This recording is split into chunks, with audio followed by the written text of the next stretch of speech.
Congress in Abuja in solidarity with NLC President Joe Ajaero, who honored the police invitation for alleged terrorism financing and other charges. The Labour members started converging the president. Heavy presence of police operatives has also been stationed a few meters away from the NLC building to prevent a breakdown of law and order. You will recall that the NLC on Wednesday ordered all its affiliate unions to commence a nationwide strike should the Nigerian police force detain its president Joe Ajaero when he honors their invitation. This is as the NLC also disclosed that all national officers of the Congress would accompany Ajaero to enter the police summon in Abuja. Bashir Ahmad, former presidential aide to former President Muhammad Buhari, has called on the Nigerian government to impose strict regulations on TikTok due to the growing presence of terrorist videos on the platform. In an X post on Wednesday night, Bashir said the social media platform has become a breeding ground for terrorist propaganda, recruitment and radicalization, for allowing criminals to continue to post the videos of the ransoms they collected from their victims. You will recall that an infamous bandit known for flaunting ransom payments on social media went live on TikTok from his hideout on Wednesday. A security analyst and counter-insurgency expert in the Lake Chad area, Zagazola Makama, shared a photo of the armed bandit engaging with viewers during the live video session. The incident highlights TikTok's growing popularity amongst young Nigerians, particularly in the north, and its use by terrorists to disseminate harmful content. In the meantime, the Ajaero Electricity Distribution Company EKEDC has cut power supply to the University of Lagos Unilag due to alleged unpaid. University management announced the disconnection in a statement on Wednesday. Unilag has been struggling with increasing electricity costs, which worsened when the EKEDC upgraded the university's tariff from Band B to Band A. This tariff change caused the monthly electricity bill to surge from between 150 million naira and 180 million naira to nearly 300 million naira, marking a 100% increase. The management explained that despite ongoing negotiations with the EKEDC and a recent payment of 180 million on August 20, the university was abruptly disconnected from power supply on August 27 without prior notice.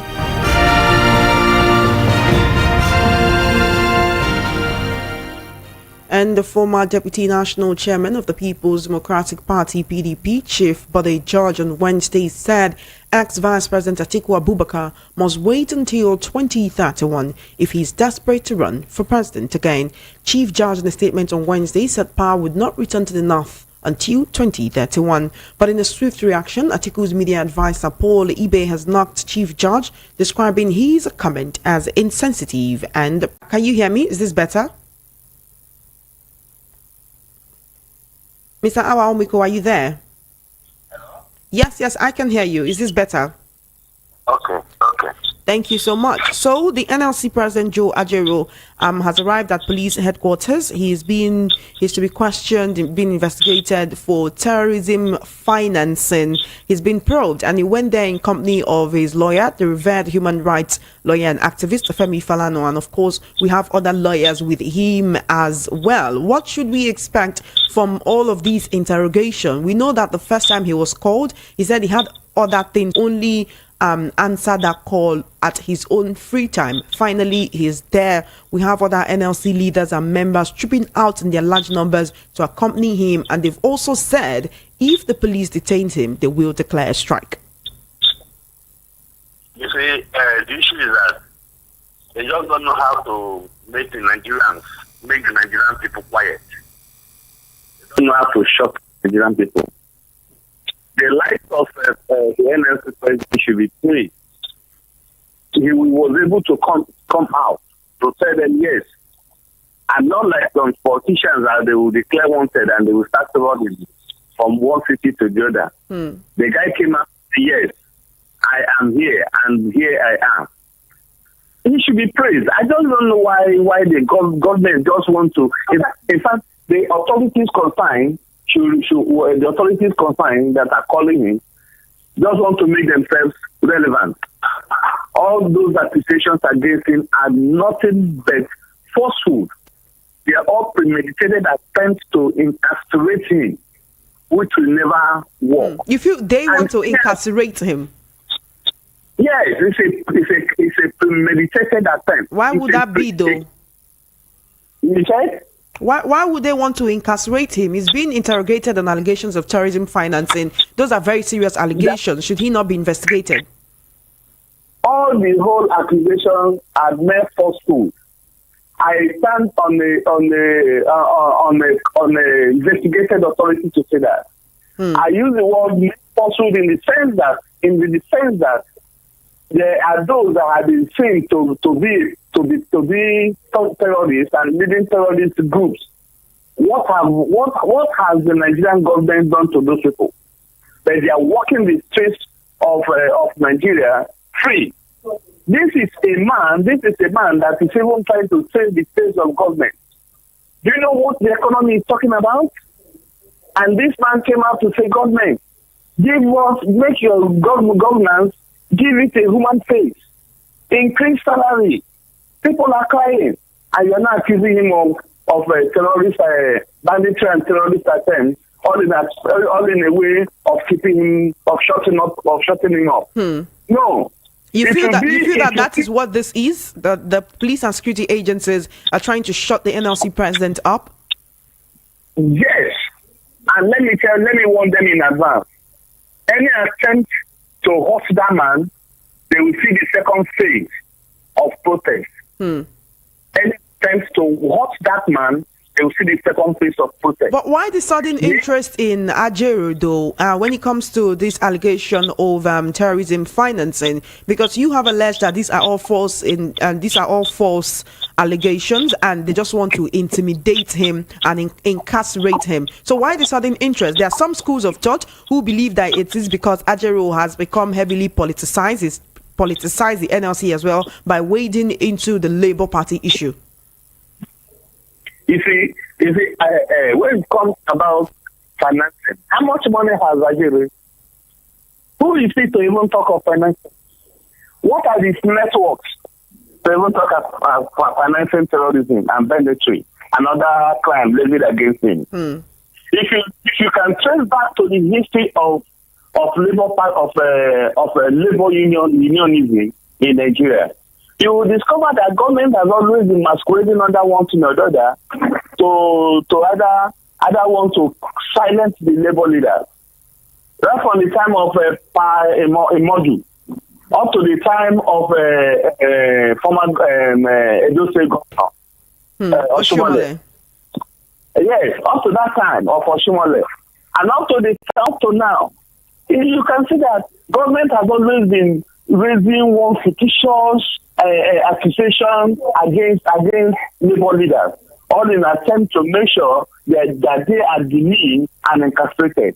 But you can never castrate labor, because labor is the conscience of the people. It's the soul of the economy. And any attempt to mishandle the issue of the NLC leader will be a calculated attempt against the people of Nigeria. Is that to say you support labor leaders trooping out in their large numbers to follow Ajaero to the police intelligence response team to actually answer questions? I am hungry. I'm a member. I am hungry. And every Nigerian are hungry. Nobody to speak for us. Only the labor can speak for us.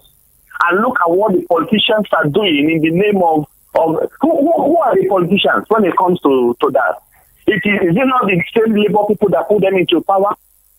When you begin to look at it, when you begin to analyze those that actually voted, are they not labor people? That you got there, you forgot to make things work the way it should be, and you are now turning back to accuse labor.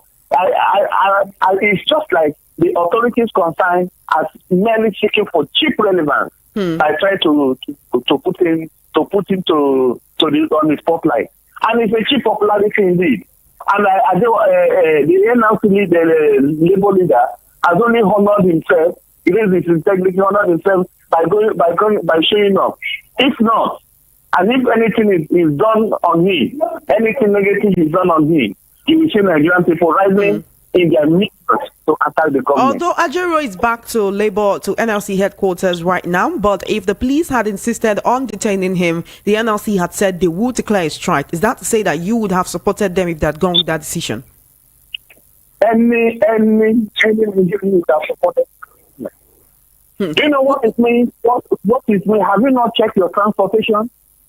The place where you normally go 1,000, you now begin to spend 5,000 on labor, on job. Mr. Amiko, would you say that in recent times, the Nigerian government and security agencies have been throwing around the word terrorism and terrorism financing a little too much? Because that is what Binance was accused of. It's what Nnamdi Kanu has been accused of. It's what Ajaero himself is also being accused of. Would you say they've been throwing around the word a little loosely, or there is intelligence to this effect, and that's why they're carrying out all this arrests, these interrogations and interviews and investigations? Well, I wouldn't say yes to that. I wouldn't say yes to that. That in the case of NLC being linked to terrorism is a misplaced priority. It's misplaced priority. They're only trying to use the issue of terrorism financing and other injurious crime to nip him, to arrest him and nip him. But that is not the issue. If you look at along all over the world, you can see that when it comes to investigation and crime and investigation of crime, you see that the international police are doing their best. They are doing their best. But when it comes to Nigeria, it becomes a zero. What happens to intelligence? Is he the only if at all he has been accused of terrorism or financing terrorism, is he the only person? How about the big shots? And besides, how much money has the NLC able to finance terrorism? Have you ever thought of what it means to finance terrorism? It is not a cheap party. Have you ever thought of it? The weaponry, the money, the personnel, have you ever thought of it? So that is why I said he can never be a party to that. You're saying Ajaero does not have what it takes to sponsor terrorism in Nigeria? It's a misplaced priority. All right. Okay. They should look at what to learn more. Mr. Amiko, still on the talk of terrorism, financing, and insecurity in the country, Bashir Ahmed, who was a presidential aide to former President Muhammad Buhari, has said it is time for the federal government to actually regulate TikTok. He talked about TikTok in particular, not just other social media platforms. Now, TikTok is a video platform, and in recent times, we've seen a surge of bandits and terrorists going live. And what it means to go live is it's happening in real time. As you're seeing the person, whatever they are doing is what they are doing at their location at that moment. Going live on TikTok, doing giveaways on TikTok, posting the ransom monies that they collect on TikTok, and posting themselves partying and doing all sorts of things. Many Nigerians have talked about the fact that it is always easy to trace anyone who lends a dissenting voice to what the federal government is doing, but it's been difficult tracing these bandits who go around flaunting the ransom monies that they collect right there on TikTok. Is regulation really the best thing at this moment, or actually following that digital trail and getting these people arrested to make them know that they are not greater than the law and that they cannot be affecting this insecurity in the country and get away with it? Yeah, there we go again. We should begin to look at our security architecture. If you mock TikTok, you are mocking simple individual expressions. In fact, they should allow TikTok to flourish. Because by the time this flourishes, it brings out the nitty-gritty of crime and where it is being perpetrated and how it is being perpetrated. It is like a mirror of the society. So they shouldn't spoil it. All what they need to do is to set up, upgrade their security architecture for them to be able to arrest the people involved. If you're able to train them, once that happens, okay, don't worry, we have the technology, we can trace them. And once they are traced, they'll be arrested. And it's done in a more civilized crime. By using technology, you can get everybody involved. By using technology, you can arrest the people. By using technology, you can know where those people are.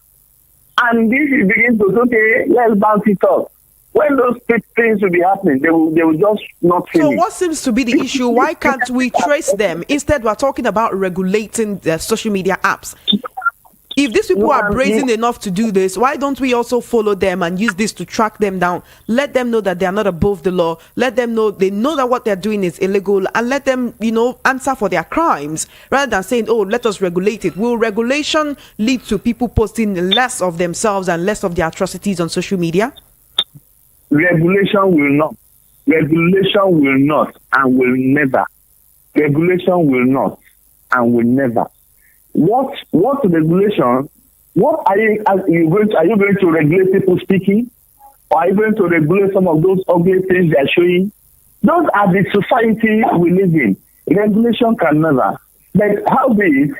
All we need to do is we should up our censoring.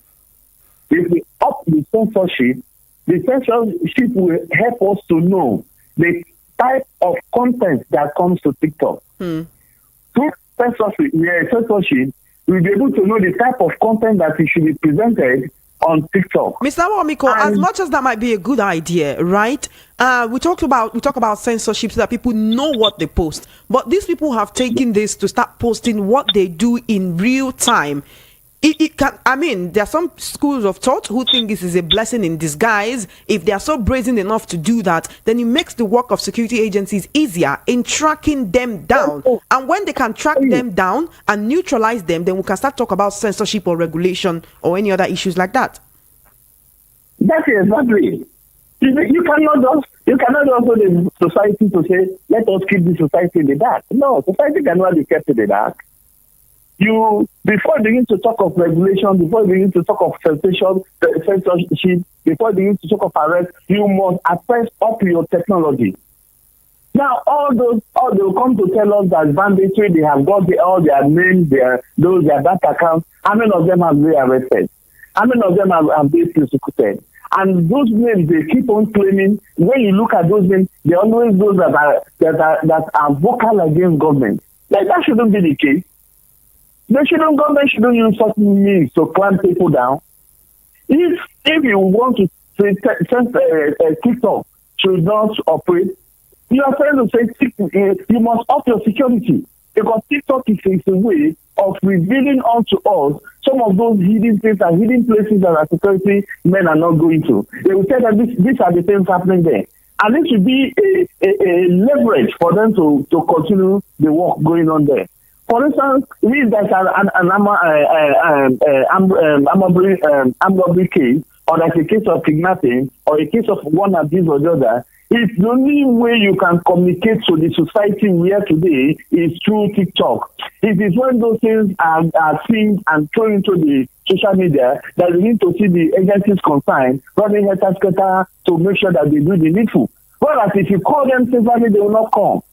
So the issue is we should allow it to operate until we get to a level where we have developed our security to the extent that the society becomes a safe society, and we'll be able to know that with technology we can arrest things. We can now begin to talk of legislation, we can now begin to talk of censorship, we can now begin to talk of arrest and other things. But for now, allow it to flourish and let the people get used.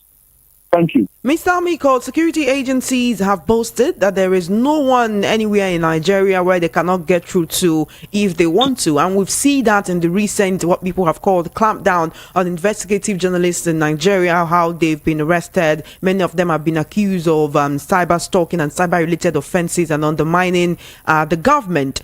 But why does it seem that when it comes to these bandits who have the mind, who are so brazen to go live on TikTok, people who go ahead to do giveaways on TikTok, does it seem like we can't get them? And if one person has done it, two people have done it, and nobody's coming into the bush to get them, they get even more brazen, and they do that more and more every single day. We are seeing a rise in bandits flaunting ransom money on TikTok. We're seeing a rise in them going live. We're seeing a rise in them doing giveaway. And Nigerians who do not even support what they are doing due to hunger and starvation go into their TikTok live videos, join it, post their account numbers, and they send money to them.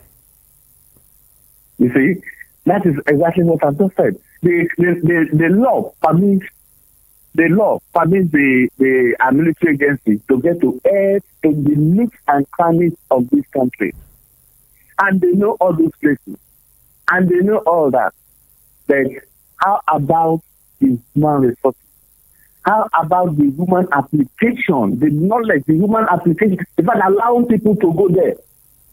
There are a lot of saboteurs in the system. And it is this saboteur that will at the same time come to openly to tell you this is what we are going to do, and we are going to destroy terrorists, we are going to destroy bandits, and they will go behind to support bandits. And that it is all because our society is still not safe. If they say they can get to any part of Nigeria, what is stopping them from stopping terrorism and banditry and arresting it? You come on here that we have bombed their enclave. We have killed 20 of them. We have killed 100 of them. And the next time, you see the same set of people. You know, recently there was a video on social media where villagers in their large numbers actually said they went into the bushes saying they would confront the bandits and rescue 150 of their relatives who had been kidnapped and taken into the bush. And this video featured these villagers in their large numbers. There were really, really many of them. Have we come to that point where Nigerians have to take their security into their own hands? In fact, that is the point I'm going to. Let us encourage neighborhood policing. When they come, the further police force, the further policemen are too far away from the people. Let there be a neighborhood thing. When you begin to guide yourself, it will be better for us. Because all this, we are celebrating failure. We are not celebrating success. We are celebrating failures. You see the same thing will probably be said. Okay, if bandits are arrested in Borno, what happens in Sokoto? What happens in Benue? What happens in Abuja? What happens in Lagos? What happens in other parts of the country? It's all because our security networks are not able. They are being overwhelmed. And aside being overwhelmed, there's the issue of mixing politics with security matters. Because you begin to look at things, you begin to politicalize security matters, and it makes it too difficult for the operators. And it makes it too difficult for the people to endure. And the people which are the center of issues, they put their lives in jeopardy. And that will tantamount to bad governance, and things will never work. And this is why it goes to the point to say, allow the people to constitute their own security arm and let them have weapons, if need be. If in a situation like the US, who are you to come and terrorize somebody when you know that the person whom you are going to he has an arm? By the time you begin to allow that to exist to some extent, you begin to see that the society begin to live aright. It is not in a when we give almighty power to the central might, to the central police, at the expense of the local community, who are the people suffering it. Because it is the people at the grassroots and people within the streets at the bench of the city that are suffering these things greatly. So by the time you equip them, encourage them to be able to secure themselves, the real people, the real culprits will begin to run. Because when you know that I have what you have, you will not have that confidence to face it. And if you begin to do it, things will never work. And besides, a major issue is don't allow people to be hungry and angry. By the time you allow to be hungry and angry, it will lead to crime, and it will lead to heinous crimes the type we have never expected. And that is why I am saying this government our president should make governance, give it a human face, and don't allow things to go beyond what it is. Thank you. Thank you so much, Mr. Awamiko, for joining me on the news at 12 this afternoon. It's always a pleasure speaking with you. Thank you so much and have an amazing day. Thank you. All right, then you've been listening to Mr. Awamiko speaking on the World News at 12 this afternoon. You're still listening to News at 12 right here on Voice of the People 90.3 FM. Outside Nigeria, 5 more Palestinians have been killed by Israeli forces in the second day of raids in the occupied West Bank, with the United Nations calling for de-escalation. The Israeli Defense Forces said there were 5 terrorists who were hidden inside the mosque in Torkham, near the boundary with Israel. Israel began what it said was a major counter-terrorism operation in the West Bank on Wednesday. There's been conflicting death tolls as the operation unfolded across multiple cities. Well, that is on the world news at 12. Just before we wrap up, let's take a look at the top stories again. You heard that NLC President Ajaero arrived at the police headquarters amid the terrorism probe this morning. Meanwhile, there was heavy security as NLC leaders trooped out to support Ajaero. Buhari's former aide urges federal government to regulate TikTok, and Eco disconnecting Unilag over alleged 300 million naira debt. Outside Nigeria, United Nations calls for de-escalation as Israeli West Bank raids continue. And that is a wrap on the news at 12. My name is Chioma Innocent. Please follow our social media handles at VOP903FM.